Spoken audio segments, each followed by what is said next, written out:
To read the Bible in a year, you need 30 minutes to listen or read and 5 days each week. Join us here at St.Andrews for Bible in a Year.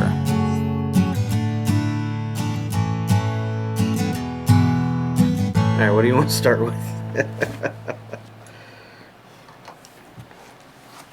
We got Ezra and Haggai and Zechariah. We knew. I don't know. What do you want to start with? How about this? Was there one of these that you found hope in? A glimmer, a spark, a half a sentence? No, I think I did. I mean, I think Haggai was... I think Haggai was trying to, gather in, and I think Ezra was really interesting. Ezra is interesting, especially when you pair it with Nehemiah. Yeah, I haven't read that yet, but yeah. Well, those two were one book at a point, weren't they? Oh, maybe. I don't know. I think they were, and then they split them off, Ezra and Nehemiah, because they're both coming from Cyrus, and they're both going to rebuild parts of Israel, and the work that Nehemiah is doing is finishing Ezra's work. Yeah. Well, and I felt like, Ezra, and I did feel like I was reading Chronicles. Well, yeah. And, there was some things that were similar to Numbers. And I did look up just a little bit, and one of the theories is that Ezra wrote Chronicles. I'm like, oh, okay. Well, no wonder the style feels similar. It's just a theory, but it's a possibility. That's interesting, though. Yeah. Yeah, because, it was written in about that time period. Well, and if he's going there to rebuild the temple and the town, right, he may very well be taking everything that was there and unifying them because, hey, we just went through this exile. Yeah, so you've got to explain what happened. Right. Yeah. And so how do we rebuild what is our history? The other thing, what I love about Ezra is actually, right at the beginning, right? This clear message that God gives to Cyrus.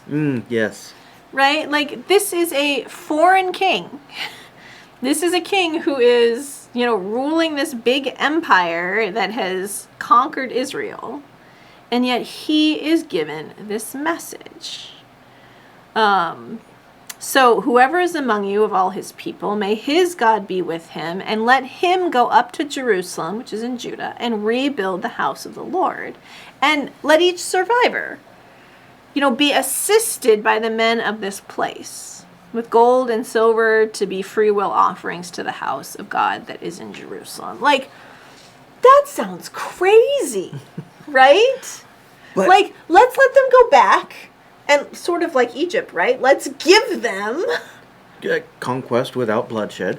Right. But it's also an echo of what God was doing with Nebuchadnezzar. Where he's this outsider, but he still speaks and gives... Yes. That was all dreams for Nebuchadnezzar, but yeah. Yeah, I just find that fascinating, and that thing, right, that we always think that, God is on our side, right? This is sort of God on the other side, but yet working for God's people. That's part of where I love going all the way back into Joshua and the angel of the Lord's army, and I'm on the Lord's side. Be afraid. Yeah.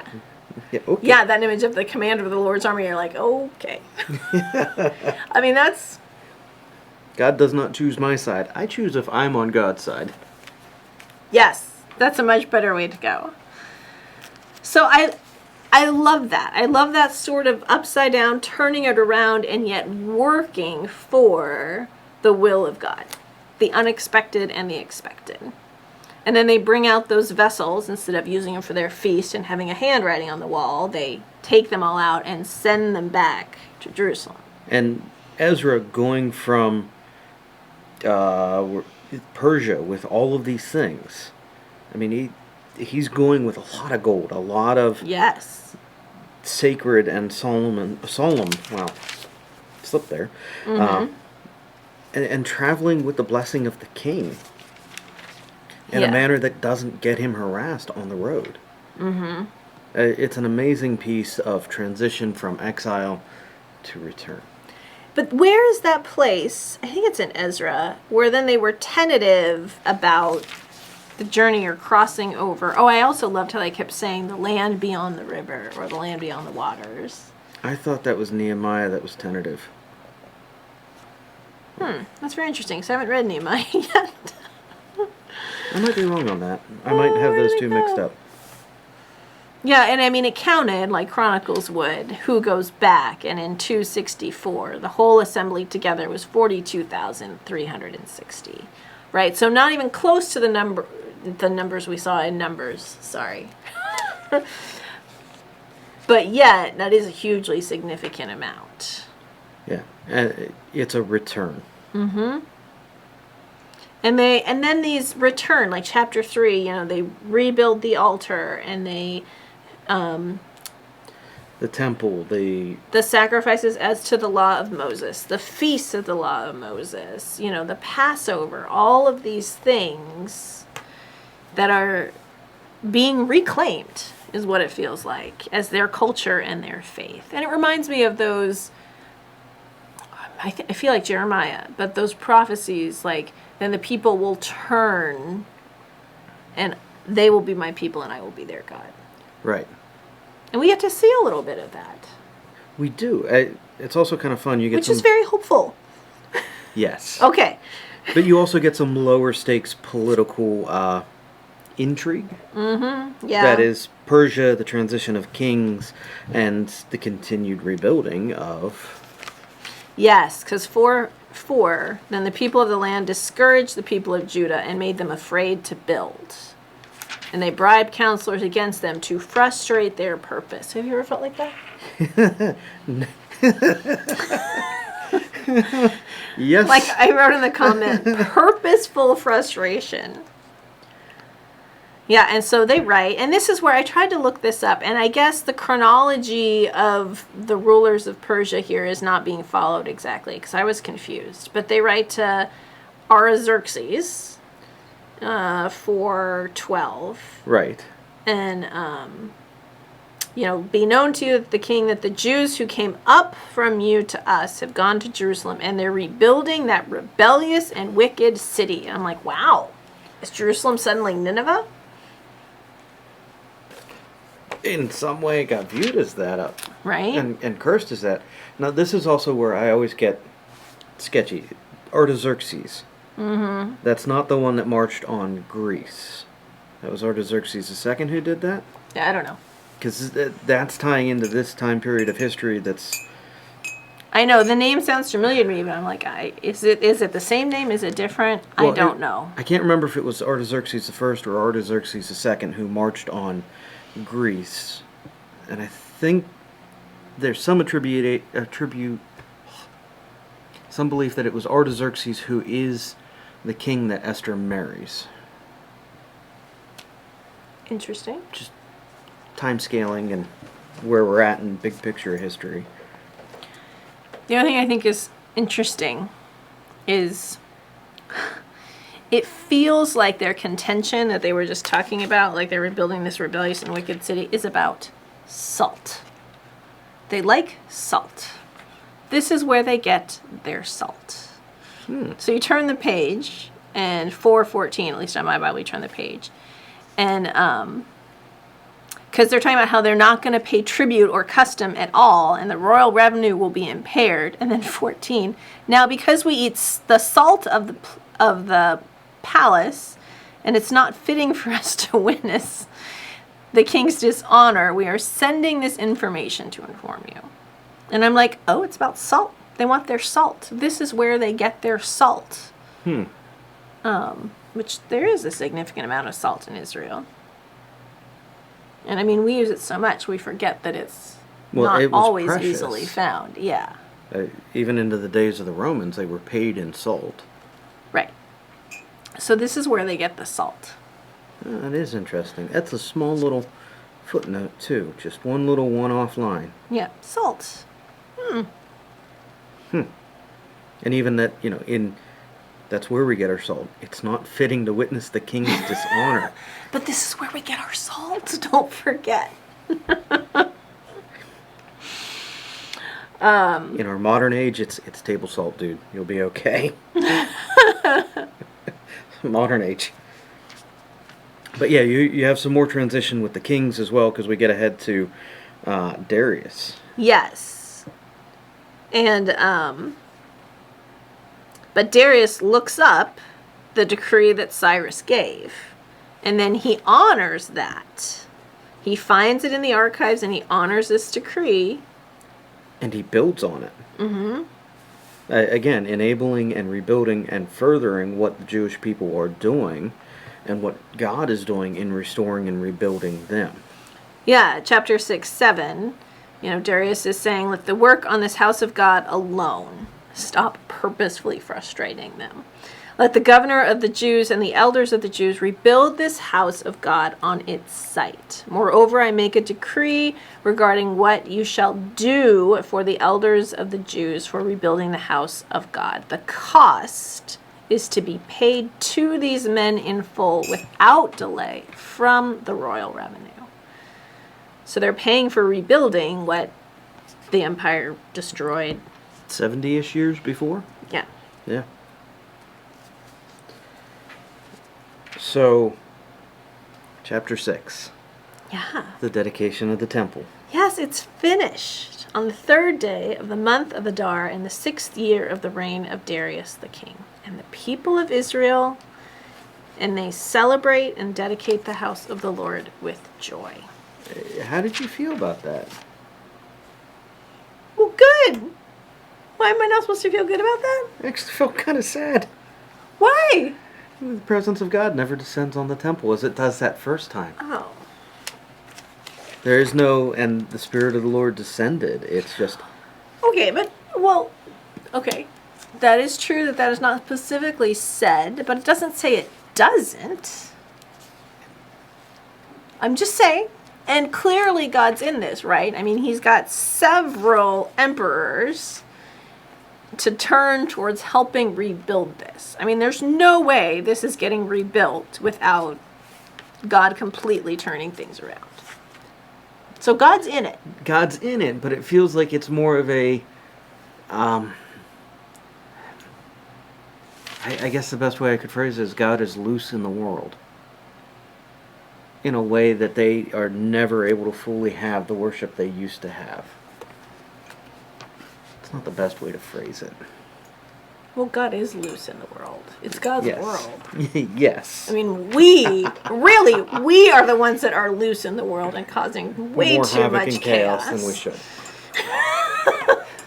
But it felt like it was that God's presence rests with his people. And now it's... Well, in this book, it's broader than that, though, right? I mean, he's working through these emperors and... Which for us is, again, good because of what plays out in 400 years. Yeah. But I feel for them in that way of, okay, they come out of exile and it's a different restoration. There's joy and grief. Bittersweet. Maybe that's a better way to say. I feel... Well, maybe it's a partial restoration. But you gotta celebrate the steps. Yes, and that would be a valid argument because then you move into Jesus' time and what is the temple and then the curtain ripping and there's the full restoration. Which is really the presence of God is loosed on the world. In the Holy Spirit, yeah. Wind and fire and yeah. And all the things that terrify you and yet you are not unmade. So maybe this isn't, bittersweet as in grieving. It's a step towards what is new. I felt complicated emotions towards it. Okay. Your emotions are valid. All right, so then we have the Passover. And here, this is interesting, because I kept kind of flipping around. I'm like, wait a second. Chapter 7 is when Ezra comes in, right? I mean, it's a long build-up to when we get to Ezra. But he's overseeing and advocating. He's there. He's just not in Jerusalem. Yeah. So then, chapter 7 is when Ezra went up from Babylonia. And he was a scribe skilled in the law of Moses. And the king granted him all that he asked. Oh, scribe skilled in the law of Moses. Yeah. At Chronicles. Yeah, but I do love how they keep talking about it as the providence beyond the river. Like here, 21, 721, and I, Artaxerxes, the king, make a decree to all the treasuries in the providence beyond the river, whatever Ezra the priest, the scribe of the law of the God of heaven, requires of you, let it be done with diligence, up to so much. That's pretty good note to have with you. And salt without prescribing how much. Salt. Huh. There you are. And then, true to so much of the Old Testament, we get these genealogies and trying to understand who it is that's coming back and how they connect to the tribes and those who were there before. Well, and there's that rebuilding. Mm-hmm. With the remnant that is there, that is the remnant that has returned, restoring the tribes. Okay, here it is. It's in chapter 8 where we have the uncertainty. So Ezra proclaims a fast by this river. And this is the next group coming back, that we might humble ourselves before God to seek from Him, from God, a safe journey for ourselves, our children, and our goods. For I was ashamed to ask the king for a band of soldiers and horsemen to protect us against the enemy on the way, since we had told the king, the hand of our God is for good on all who seek Him. So it's sort of like, we said we were good. We better be good. Are we good? I think we should pray some more. Which is definitely a good idea, right? I mean, that's more when, like, faith becomes a serious reality. Like, are we okay? Are we doing what God wants? Is God protecting us? What does this look like? But that is Ezra returning. Yes. Got it. I think so. That's how I read it. Okay. And then again, though, in chapter 9, we have that same phrase, more in a prayer. 9:6. Oh my God, I am ashamed and blush to lift my face to you, my God, for our iniquities have risen higher than our heads. And this is, Ezra is so devastated and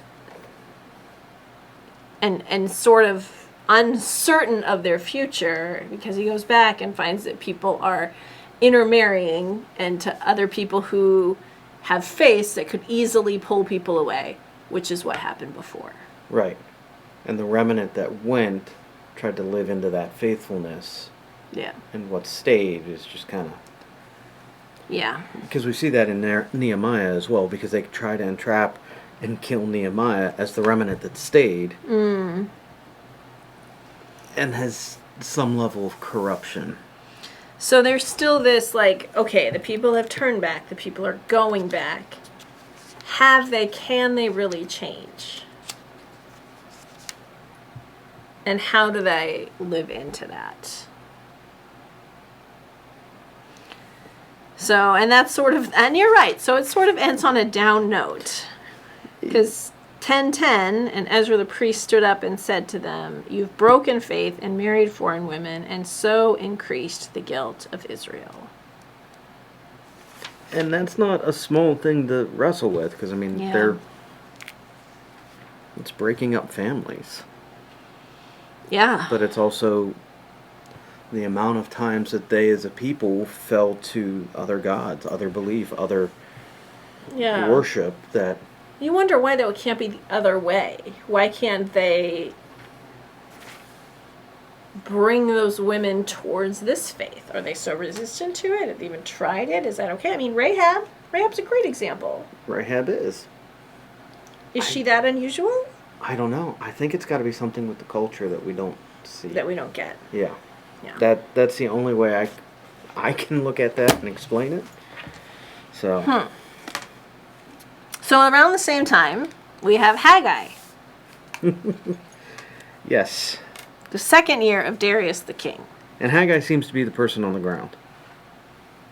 Because if Ezra's kind of back and forth and around, Haggai's the one there.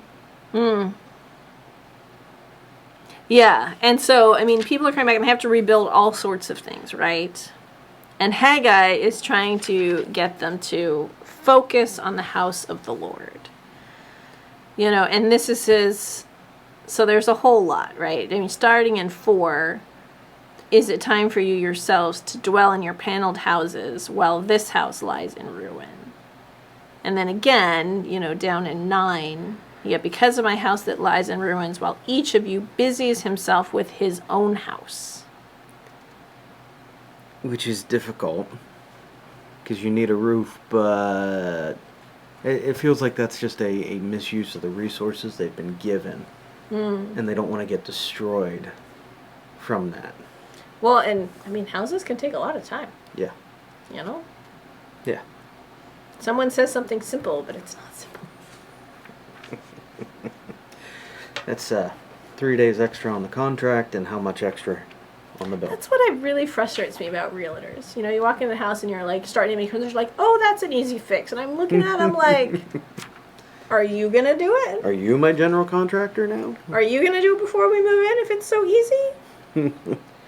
But anyways, apparently raised eyebrows is all I get to do in that situation. But Haggai is driving them towards returning to the temple, returning to the work that is at hand, and restoring what is the place of worship and the center of their lives as a community, and has been for generations before, until this exile. Yeah. I mean, the word that he's given to speak to them is, you know, be strong. Be strong, all you people of the land, declares the Lord, in verse 2-4. And work, for I am with you, declares the Lord of hosts. According to the covenant that I made with you when you came out of Egypt, my spirit remains in your midst. Fear not. Okay, so I love how he opens with 2:3. Who is left among you who saw this house in its former glory? Right. How do you see it now? Is it nothing in your eyes? Yeah, what do you value? Yeah. What you pour time and resources in is what you value. Well, and that temple is to be the heart of that community. But the spirit remains. It does. Okay. It's there. Maybe in a different way, but remains. What was it you said on Sunday about putting God in a box? Oh, yeah. You opened with it early in the sermon. Yeah, Anne Lamont's quote is a little different than I remember it, so I had that. But then it's, you've put God in a box when God hates all the same people you do. Ah. That's the way I think of it, but I had the other quote, which is the way I found it. Also fitting of, God's Spirit is moving in new and different ways. It does not follow our pattern or expectation. Right? Like lots of them should have hated King Cyrus, and God is working through King Cyrus. Cyrus, Darius, Xerxes. That's right. So they are not enemies of God, even though you might assume they are not. God is using those who would be enemies in new and different ways. Yeah. So I think Haggai is more trying to get the people to re-grasp what's really important and to reassess their values. Which feels good. It's putting what is supposed to be at the center of their life again. So as it ends, I'm sorry, is there anything else you want to say about it before I talk about the end? Yeah, let's go for it. So it's for really interesting because it feels like, is this the moment where the prophet again is naming, maybe even being a part of anointing kings? Because the word Lord comes a second time to Haggai and says, speak to Zerubbabel. I'm about to shake the heavens and the earth and to overthrow the throne and kingdoms. And skip down to 23. On that day, declares the Lord of hosts, I will take you, O Zerubbabel, my servant, and I will make you like a signet ring, for I have chosen you, declares the Lord of hosts. It was interesting. And then I'm getting echoes of Samuel, who's, told to... Right. Sorry, I'm trying to think, because in history, at one point, there's the Maccabees who rule over... That's later. Right. Yeah. Okay, so that's later. The Maccabees are in the intertestamental period. Yeah, we're right at the edge of that intertestamental period. Yeah, we're close. And so it's... in that movement of history, Persia's about to fall. Babylon's about to fall. The Greeks are about to rise and Greekify the world. There's the brief kingdom that is the Maccabees, and then Rome. And it feels like in that intertestamental, there's a stability that they have. Yeah, but that for God is that part of beginning. the world, the Greek Empire coming in is really what shifted the culture. Right. Because the New Testament is not written in Latin. No, it's written in Greek. It's written in Greek. Well, and Alexander the Great marched with his armies and then had a second wave of culture. The women, the families. Universities, the libraries. The yeah. language that followed immediately after, which is why we have a unification of that part of the world that leads to... Yeah. We shouldn't history nerd often. We shouldn't. Especially, actually, ironically, that's not a period of history I know. I know other periods of history much better than I know that period of history. I should brush up on that. I've been getting better at it. I still got a few places out of order in my head. Yeah. Well, and it's interesting because where we are in Luke, as we go into chapter 3, there's another reference to Pontius Pilate, which is much subtler than we get later. And one of the commentaries really talks about how, we think of Pontius Pilate, we think of the washing his hands, right? And this, neutral guy. No, he was not great. No, and he was problematic Quite the a way lot. through. But, I think of Pontius Pilate, I just think of the washing your hands, which feels kind of like he's trying to be neutral. But there's other places where definitely not. Going in specifically to the temple to kill people during worship. Right, and that's in this week's message. It is. Well, I don't know if it's in the message. It's in the scripture this week. I don't know where the scripture. message is going. Sorry, I was looking at that trying to think, okay, well, that's not a great start for a children's moment. Yeah, that's not, don't worry about that for the children's moment. Nope, I have something different. I'm not ready to answer my kids' questions about that right now. It's I've complicated. already got enough. So, Johannian literature? yes. So we read the Gospel of John, and now we have 3 letters of John, and then we get Revelation, which Right. altogether is called Johannian literature. Yes. Interestingly, it's a total off story.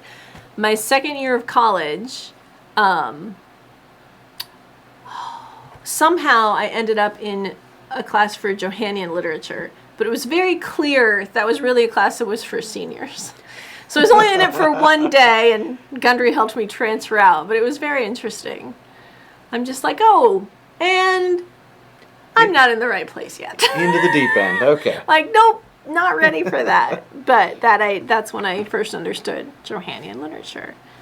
And what's interesting is I read this we have so much liturgy, so many prayers, so many, different things that pull language from this, that it kept giving me all of these echoes. I have to admit, I have not read 1st through 3rd John often, but reading it this time around, I was getting that word. Oh, wow. I know these words. These there are words a lot for of worship. things that we get in our liturgies and confessions and statements of faith. And, Yeah. okay, this is foundational. Well, and how it starts, it's so focused on the senses. Our experience of faith is very important in this. What we have heard, what we have seen, what we have touched concerning the word of life. This isn't something that's just an academic exercise. Right. You see it, you hear it, you touch it. And it's a part of fellowship. And joy. We're writing Yeah. these things out of our joy, or that our joy may be complete. Which is what this feels like. Even with the different warnings you get into it a little bit later, there's a joy in the faith that is shared, that is growing quickly. So. Well, and that's a part of it. We have to find a way to share it and hear it reflected and walk with others and see how we see and hear and touch God working in the world. And I think that is something that Christianity has become unused to.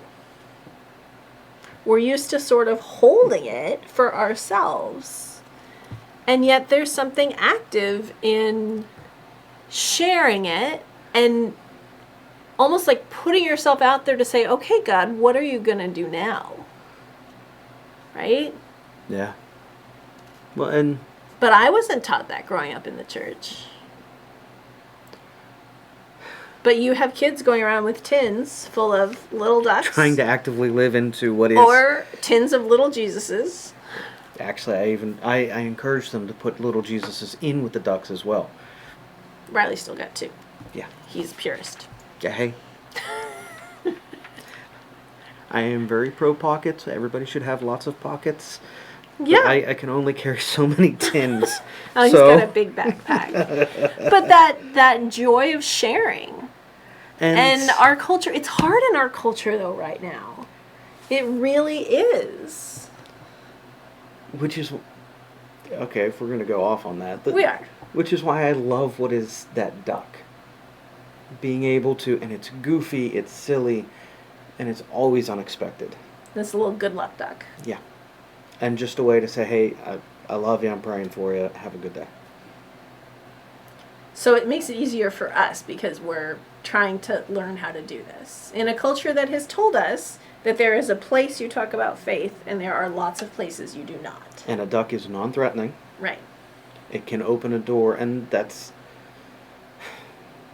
an incremental building. So, okay, to posit the question in the other way, what if our joy is perhaps not complete because we don't know how to offer this as a circle, right? Like some gifts you have to give to really get them.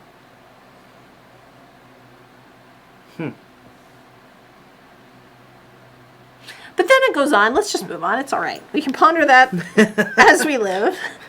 God is light. Some of that language we get from 1 John, like John 1.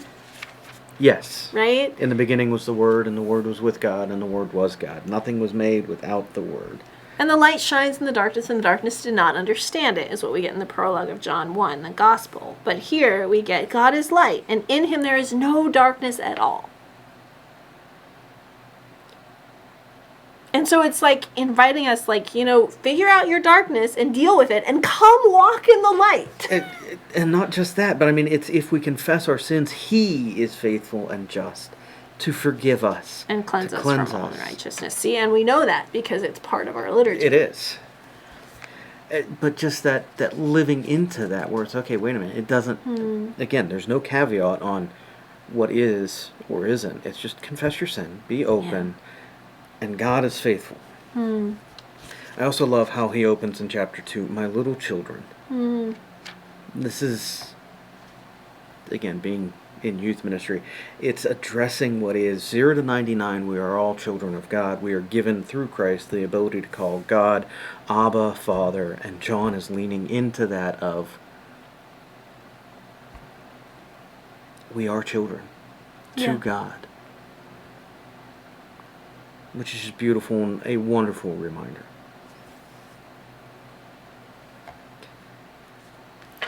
And the light and dark imagery continues.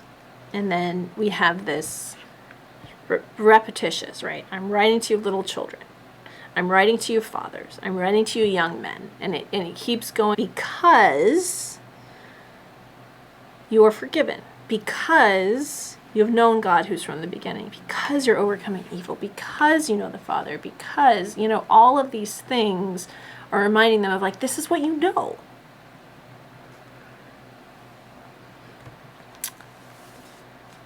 So this is, I believe, the one place that the Antichrist is mentioned. It is not in Revelation, because when we did Revelation last summer, I looked it up. Yeah, because Revelations, it's implied, but not. There might be one other small place, but this is the main reference. And I mean, think about our context here. Well,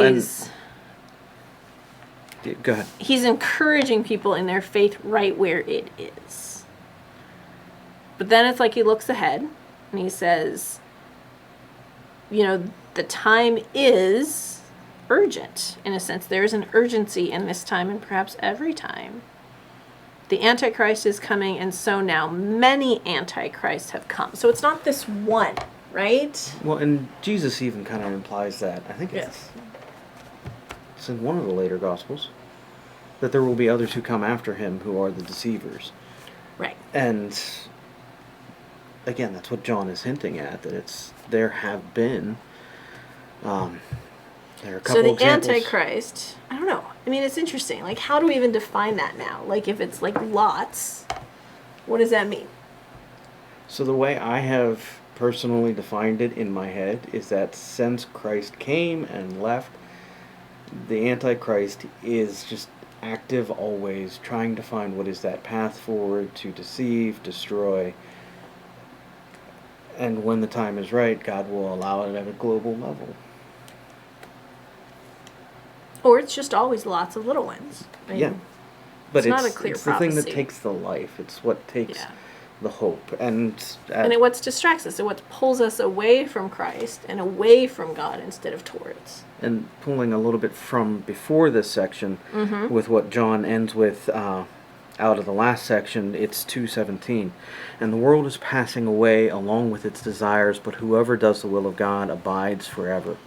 I feel like that is echoing what he's going into, where it's the world is passing away. There's a plan, God's building it to restore it, but that passing away is a part of what is this Antichrist. This is the means of destruction that is happening now. And abiding becomes a part of this, right? The will of God abides forever in 2:17, and then 2:26, just as I taught you, abide in him. Like, this is about living. Like, God is living, and for us and with us, what are we doing? Well, and that there are going to be things that want to drag you down, distract you, pull you away. Cling to God. Abide in God. And that means practicing turning to God and turning from sin. And then, which very classically is Johannian literature, turns to love. That we should love one another. And this happens over and over again, right? No one who hates his brother is living in love. Which is a teaching of Jesus. If you're mad at your brother, you have committed murder itself. But finishes, again, going into that abiding in 24. Whoever keeps his commandments abides in God and God in him. And by this we will know that he abides in us, by the Spirit whom he has given. Yeah, there's abiding, there's love, there's light. There's all of these images that are asking us to hold on and walk and turn to God. And then this is interesting. 4, it's like, don't believe every spirit, but test the spirits to see whether they are from God. And there's some interesting discernment language in this. You know, like, just because it feels like it's right, you need to discern and check. Right. Right? And you're not alone. You have a whole community around you that is supposed to be a part of that. Well, and the active guidance of the Spirit of God as we seek what is truth, what is not. Yeah, but it can be used against us.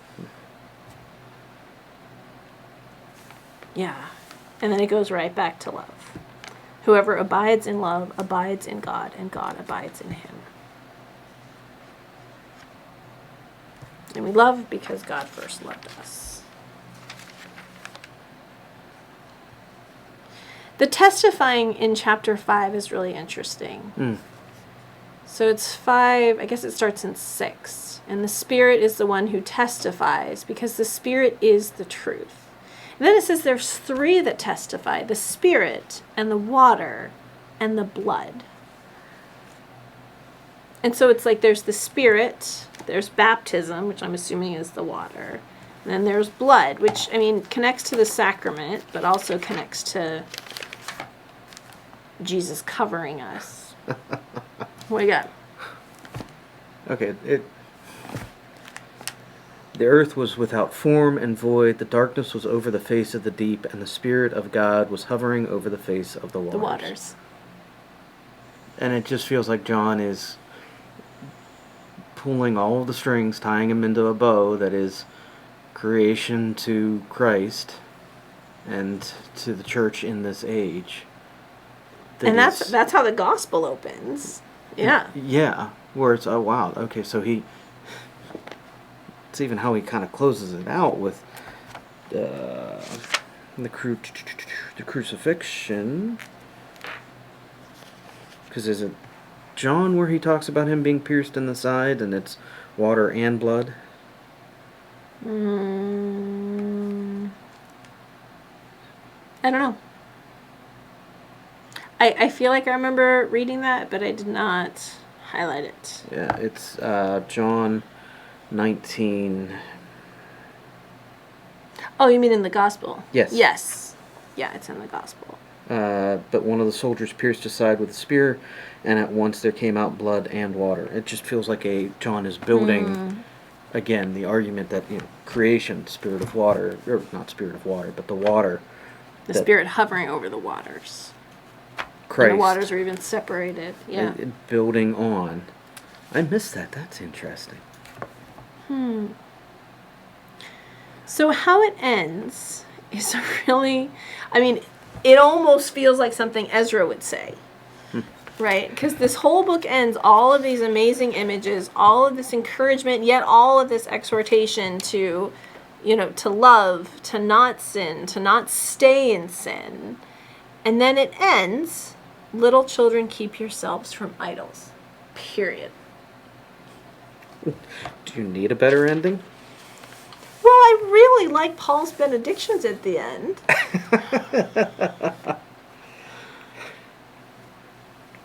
Okay, Paul's got good benedictions, but He does. there's a simplicity to that. It really feels like, kids, don't touch that. Yeah, I say that though, and nothing happens. Like, did you hear me say don't touch that? Don't touch that. Don't touch that. Don't touch that. Why are you touching that? You're going to love the point when they arrive on a car trip and realize that, oh, I was told not to touch Dashel, but if I do this and say I'm not touching you, it still annoys them. You're going to love that point. Sorry. I've had too many Florida trips with kids. Oh my goodness. Okay, that feels like children stay away from idols. Like, So we're going to keep going with Johannine literature next week. 2nd and 3rd John. And Zechariah and Esther. So that'll, I think, get us through the return and some of the really interesting things from the exile. Yeah. So it's interesting. There's so much build up to the exile. And then it's like, and now we're coming back, and how is this going? So it's and then it's silence. We're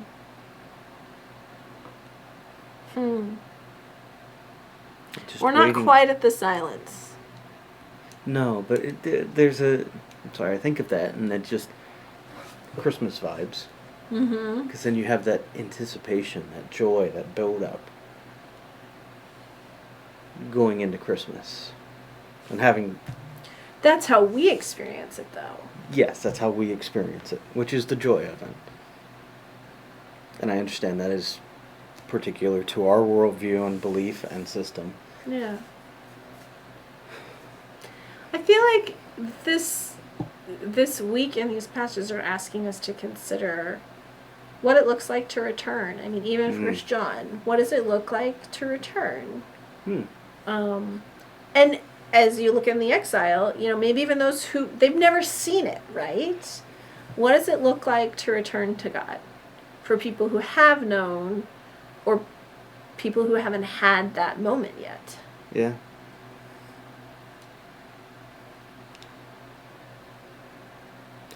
And there is a beauty leaning into John and the language of child. There's a beauty to leaning back into that childlike faith. Well, and that elemental faith, like light, abiding, living, light, like those loving, those things connect us to God, maybe even before we realize it. Which is going to be great. 2 weeks exploring with the kids in the sacrament workshop. Oh yeah, we're going to do that. The physical element.